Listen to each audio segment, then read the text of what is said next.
Olá pessoal, aqui quem vos fala é Thiago da Hora para Blender Web. Neste tutorial iremos estudar os constraints. Eles serão utilizados em nossa animação do braço mecânico. O painel de constraints pode ser localizado na janela Properties e é este botão com o desenho de corrente.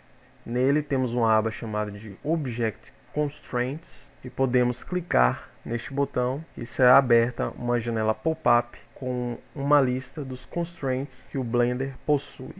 Os constraints de nosso interesse são os constraints Transform, Tracking e Relationship. Os constraints Motion Tracking são constraints utilizados para mapeamento de câmera e não serão abordados neste tutorial. Os principais constraints que podemos utilizar é o Copy Location. Este constraint copia a localização do objeto-alvo, fazendo com que o objeto proprietário tenha a sua localização coincidente com a do objeto-alvo.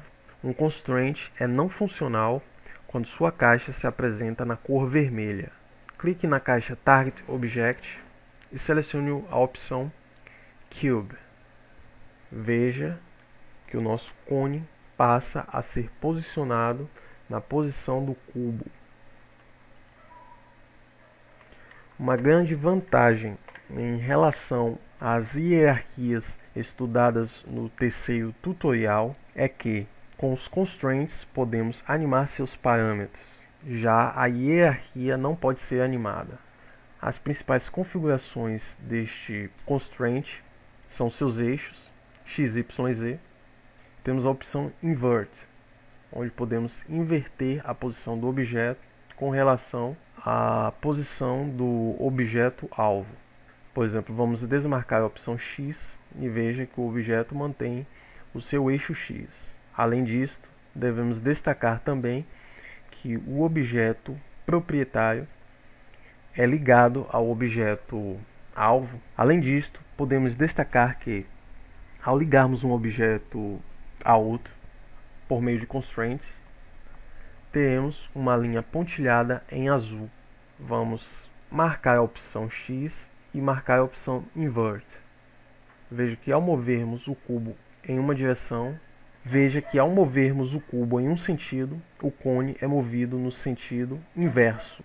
Temos ainda a opção Offset, que mantém a distância do objeto ao objeto-alvo. Temos a opção Space. Nessa opção, definimos o tipo de espaço utilizado para a transformação. Seria a orientação de comparação dos objetos. Temos a orientação do objeto proprietário e temos a transformação do objeto alvo, ou seja, a orientação do objeto. Outro constraint muito utilizado que estaremos mostrando aqui é o constraint Copy Rotation. É muito parecido com o Copy Location, diferenciando-se de que este constraint é utilizado para copiar a rotação do objeto. Ao rotacionarmos o cubo, o cone é rotacionado da mesma maneira que o cubo. Temos a opção Invert,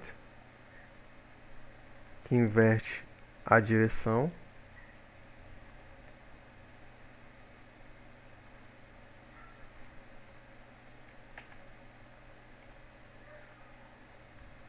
Temos a opção Offset, que mantém a rotação original do objeto.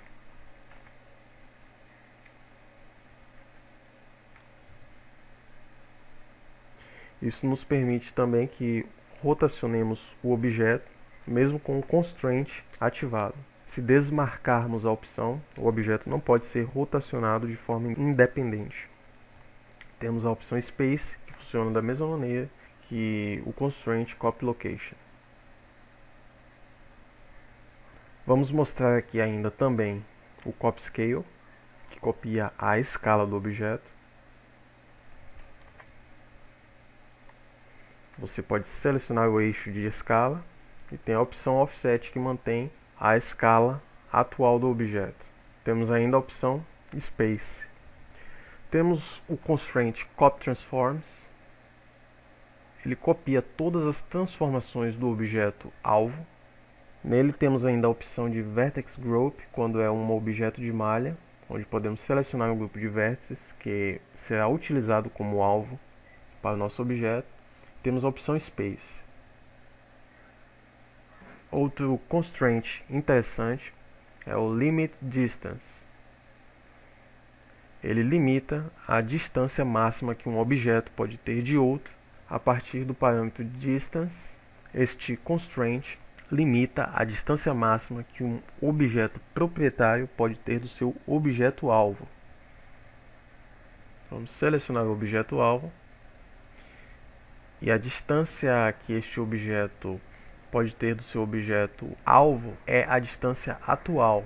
Aqui no nosso caso temos 3.008. Veja que se posicionarmos o objeto em qualquer sentido, ele sempre manterá esta distância. Você pode definir qualquer distância neste campo. Temos a opção Reset Distance, que vai atribuir a distância atual do objeto. Temos a opção Clamp Region. Ele vai selecionar o tipo, ele vai selecionar a referência que o objeto utilizará para se distanciar do objeto-alvo. Temos a opção Inside, a parte de dentro, Outside, a parte de fora, e On Surface, utiliza a superfície do objeto. Interessante utilizar em formas irregulares. Temos a opção Front Transform, que é uma opção que ela acontece da seguinte maneira.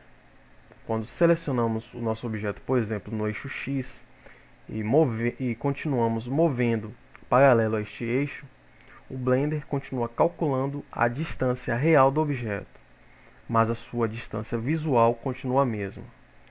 Se tentarmos voltar ele para o lado oposto, note que há uma diferença na posição. Chegará um momento que vamos chegar num ponto onde seu objeto começará a se mover. No caso, ele criou um offset de movimentação para este objeto. Para que isto não aconteça, marque a opção For Transform. Veja que independente da movimentação do mouse, agora ao movermos o objeto ele se movimentará em tempo real. Vamos conhecer os constraints. Limit, temos o Limit Location, Limit Rotation e Limit Scale. Limit Location limita a localização do objeto nos seus respectivos eixos e não é um constraint de relacionamento, ele apenas é utilizado no objeto. Você pode selecionar os eixos nos quais você deseja que o objeto não se mova, por exemplo, o eixo X, Y ou Z, e este objeto não irá se mover em nenhum dos eixos especificados, dependendo também se é a parte positiva em máximo ou a parte negativa em mínimo.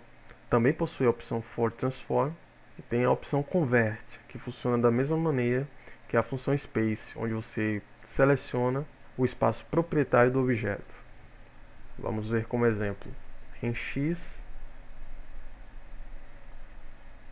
o espaço local ele não consegue se mover no eixo X, que foi o eixo que especificamos, e seu valor é 0. Se reduzirmos o valor, ele agora pode se movimentar no máximo.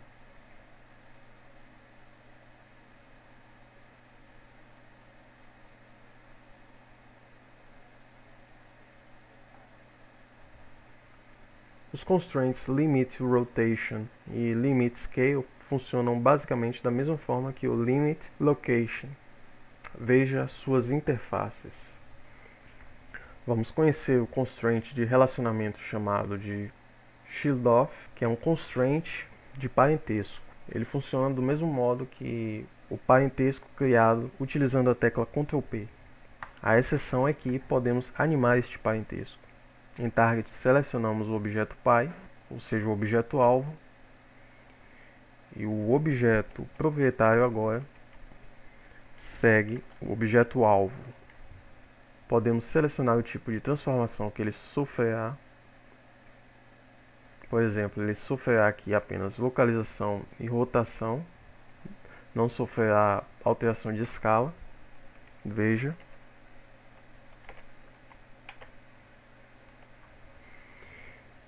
Vamos apagar esse constraint Shield Off Vamos selecionar o cubo e adicionar o constraint shield off novamente. Vamos selecionar a opção Cone. E agora veja que quando clicamos em Set Inverse, o objeto volta à sua posição original. Se clicarmos em Clear Inverse, ele faz com que o objeto proprietário tome a posição do objeto alvo. O importante nesse constraint e em todos os outros é que podemos animar a influência. É essa influência que irá determinar quando este constraint irá agir. Para isso é só posicionar o cursor do mouse sobre a influência e teclar I. Se mudarmos o quadro-chave, diminuirmos a sua influência e teclarmos I, vamos inserir um quadro-chave no quadro atual. E veja o resultado.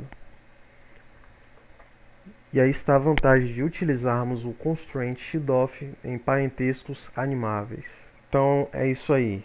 Nesta aula conhecemos os principais constraints, pelo menos os que utilizaremos nesta aula de introdução às ferramentas de animação do Blender. E no próximo tutorial iremos iniciar a modelagem do braço mecânico. Então, vos espero lá.